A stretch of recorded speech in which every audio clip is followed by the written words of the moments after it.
রাজধানীর ঢাকা ৬ আসন এলাকায় আইনশৃঙ্খলা পরিস্থিতি নিয়ন্ত্রণ, ফুটপাত দখলমুক্ত করা, যানজট নিরসন এবং মাদক নির্মূল করতে সংশ্লিষ্ট ডিসিদের সঙ্গে আলোচনা সভা করেছেন স্থানীয় সংসদ সদস্য ও মুক্তিযুদ্ধ বিষয়ক মন্ত্রণালয়ের প্রতিমন্ত্রী ইশরাক হোসেন।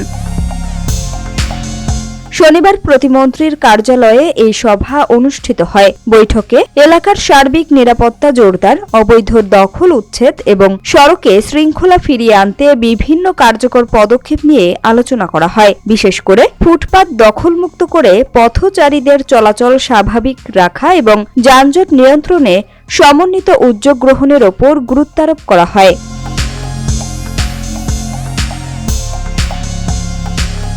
বৈঠকে উপস্থিত ছিলেন লালবাগ বিভাগের ডিসি ও ডিসি, ওয়ারী বিভাগের ডিসি ও ডিসি, কোতোয়ালী থানার ভারপ্রাপ্ত কর্মকর্তা, সূত্রাপুর থানার ভারপ্রাপ্ত কর্মকর্তা এবং গেন্ডারিয়া থানার ভারপ্রাপ্ত কর্মকর্তা সহ সংশ্লিষ্ট প্রশাসনের কর্মকর্তারা।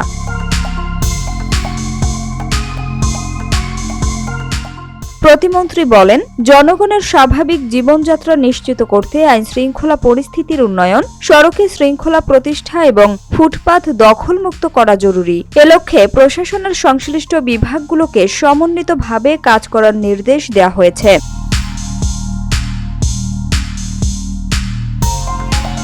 তিনি জানান, ঢাকা ৬ আসনকে বাসযোগ্য ও নাগরিক বান্ধব এলাকা হিসেবে গড়ে তুলতে ভবিষ্যতেও এ ধরনের সমন্বয় সভা অব্যাহত থাকবে।